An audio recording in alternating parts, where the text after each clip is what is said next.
चूंकि किसान जो इस देश की आन बान शान है, किसान इस देश की अन्नदाता।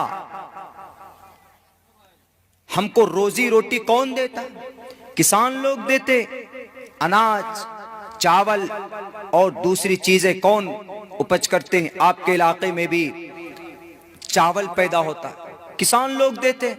लेकिन उनके खिलाफ का मतलब एमएसपी के खिलाफ। एमएसपी का मतलब होता है अधिक से अधिक भाव पर अपने फसल को बेचना।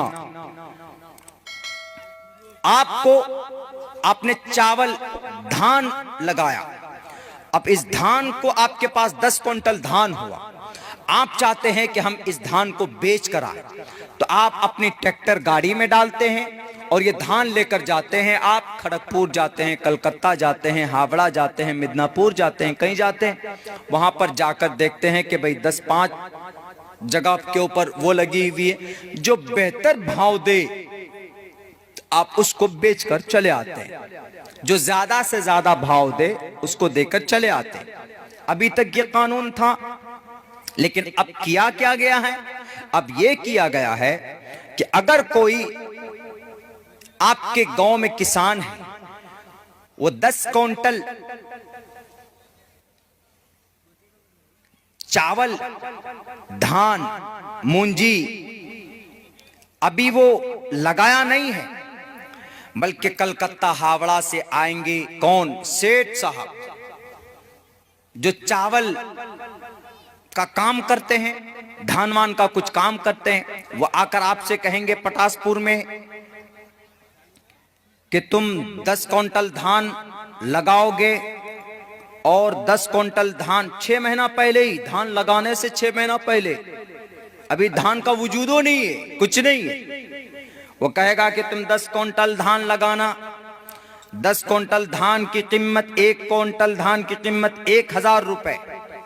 वो एग्रीमेंट बनाएगा, एग्रीमेंट बना करके साइन वाइन करके वो चला जाएगा। जाने के बाद जब 6 महीने में वो आएगा धान लेने के लिए, तो धान की कीमत उस वक्त अगर 1200 रुपए क्विंटल हो जाए तो अब ये किसान 1200 रुपए क्विंटल में नहीं बेच पाएगा। क्यों? क्योंकि पहले एग्रीमेंट कर लिया है 1000 रुपए का, तो इसलिए अब 200 रुपए पर क्विंटल में चूना लगा किसान का। ये चीज। दूसरी बात, ऐसा भी तो हो सकता है कि अगर 1000 रुपए क्विंटल के बजाय घट जाए कीमत, 800 रुपए क्विंटल हो, तो तब वो सेठ जी कहेगा कि भैया 1000 में तो हुआ है, बात फिक्स हुई है तुम्हारी हमारी, लेकिन मार्केट में तो 800 रुपए चल रहा है। ऐसा करो, तुम मुझे 800 रुपए के हिसाब से दो, नहीं तो हम नहीं लेंगे। अब बेचारा कहां जाएगा किसान? मंडी तो जा नहीं सकता, मंडी तो बंद है। ला महला मजबूर होकर उसको ही देना पड़ेगा। इसीलिए किसान का सबसे बड़ा आंदोलन इसी बात का कि अगर वो सेठ भाग जाए, उसके ऊपर कोई कानून नहीं लाया, आप ये मंडी को क्यों बंद कर रहे हैं? आप मंडी को क्यों बंद कर रहे हैं? यही आंदोलन है बस। कितने लोग मरे, लेकिन इनको कानून प्यारा है, इनको इस देश की जनता से कोई लेना देना नहीं। ऐसे लोग बैठे हुए। कानून किन के ऊपर बनना चाहिए? समाज की बेटी की इज्जत लूटी जाती है, उनके रेपिस्ट को पकड़कर फौरन सजा होनी चाहिए। इस पर कोई सजा होती? कुछ नहीं। इस पर कोई कानून आया? आज तक नहीं आया। इस पर कानून बनना चाहिए कि नहीं बनना चाहिए? बनना चाहिए। इस पर कोई कानून नहीं बनता है। हाथरस के अंदर बहन मनीषा की इज्जत लूटी गई, उनके लाश को जलाकर भस्म कर दिया जाता है, मुजरिमीन को नहीं पकड़ा गया। रैपिस्ट को जल्दी से जल्दी पकड़ा जाए और उनको तख्तेदार पर लटकाया जाए। ऐसा कानून बनना ज्यादा जरूरी था किसान बिल लाने से, किसान के ऊपर कानून बनाने से। और तो और यही वैशाली के अंदर हमारी बहन कुन्नास को किरासिन डालकर, डीजल डालकर उनको जलाने की कोशिश की गई, मगर 15 दिन तक वो जिंदा रही, 15 दिन तक मौत से लड़ती रही। 15 दिन तक पटना के अंदर, द कैपिटल ऑफ बिहार के अंदर उनका इलाज होता रहा, उनके मुजरिमीन को नहीं पकड़ा गया। इस देश के कुर्सी पर बैठने वाले लोगों, अगर इस देश को आगे ले जाना चाहते हो तो जिन जिन चीजों पर बिल लाकर कानून बनाने की जरूरत है उनको, उनके ऊपर ध्यान देना चाहिए। किसान, कौन किसान? आप कोविड-19 में, इस कोरोना महामारी के अंदर अपने घरों के अंदर बैठे हुए थे मास्क लगाकर।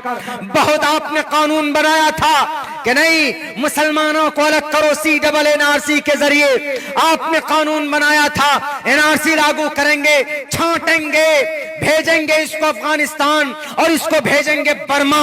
लेकिन अल्लाह ने ऐसा अजाब ले आया, अल्लाह के तरफ से ऐसी मार हुई। तुम तो अलग अलग करना चाहते थे, अल्लाह ने 1 साल तक तुमको 6 फीट दूरी बनाए रखने पर मजबूर कर दिया। यह अल्लाह के तरफ से था कि तुम अलग करना चाहते हो, लाओ तुमको तुम्हारी बीवी से अलग कर दूंगा, तुमको तुम्हारे बेटों से अलग कर दूंगा, तुमको तुम्हारी बेटियों से अलग कर दूंगा। और कोरोना के अंदर हुआ, जब बेटा पास आता है, नहीं बेटा थोड़ा दूर हो जाओ, कोरोना है, कोरोना है। ये कोरोना नहीं, ये मरोना था जो तुमने माइनॉरिटी को परेशान किया, जो तुमने इस देश के माइनॉरिटी को अनाप शनाप कानून लाकर तुमने दिक्कत में और परेशानी के अंदर डाला। अगर कोरोना की वजह से अल्लाह तबारक व तआला तुम्हें एहसास दिला सकता है तो मेरे भाइयों, अल्लाह तबारक व तआला की लाठी के अंदर आवाज नहीं होती है। हम वो कौम है जो अल्लाह से अपने फैसले करवा सकते हैं, हम वो कौम है जो अल्लाह तबारक व तआला से अपने जालिम को हिदायत दिलवा सकते हैं। लेकिन शर्त यह है कि we should to approach, we should to be spiritual person. Definitely if you want to be spiritual person, नेक बनना चाहते हैं, ईमानदार बनना चाहते हैं, तो जमीन पर दुआ करेंगे तो इंशाअल्लाह आसमान पर अल्लाह तबारक व तआला हमारी दुआ को सुनेगा। हम नमाज पढ़ेंगे, किसी को एतराज है, हमने समझाया उसको, उस लड़के को हमने कहा कि बाबू बताना तुमको, उनको बताना कि अगर आप नमाज पढ़ते हो तो कुरान का ऑर्डर नहीं। मध्य प्रदेश के जिन लोगों ने मस्जिदें तोड़ी उनको बताना कि नमाज मुसलमान पढ़ता है तो नमाज का तज़किरा तो वेदों में भी है, पथमादार रखा, सीधे खया हो जाओ, दियो दीदिये ने मुझे थे, दूसरे नंबर पर झुक जाओ, तृतीयानन को डलाकार, चतुर्थदेव चंद्र का, पंचम विनिदु संयुक्ता, क्या है, दरूद शरीफ पढ़िए, कायदा खीरा कीजिए, झुक जाइए, सीधे खड़े हो जाइए। वैद साफ लफ्जों में कह रहा है नमाज के बारे में। हम अगर आखिरी नबी का, सहाबाए किराम का नाम लेते हैं, अबू बकर का नाम लेते हैं, उमर फारूक का नाम लेते हैं, उस्मान जुन्नूरैन का नाम लेते हैं, हजरत अली का नाम लेते हैं, हसन हुसैन का नाम लेते हैं, अम्मा आयशा का नाम लेते हैं, अम्मा खदीजा का नाम लेते हैं, फातिमा ज़हरा का नाम लेते हैं, तो किस बुनियाद पर लेते हैं? उनका नाम का तज़किरा ग्रंथों में है। चतुर्भिर भ्रातृभिर देव, चतुर्भिर 4 लोग, पाकीज़ा लोग, चतुर्भिर भ्रातृभिर देव, करिष्यामी कलिक्ष्यम, जो हमेशा करीब रहते थे किनके? अंतिम महर्षि के, मोहम्मदुर रसूलुल्लाह सल्लल्लाहु अलैहि वसल्लम के करीब रहते थे। इतने करीब, और कभी भी उन्होंने, उन चारों लोगों ने किसी को तकलीफ नहीं दी। खुसूस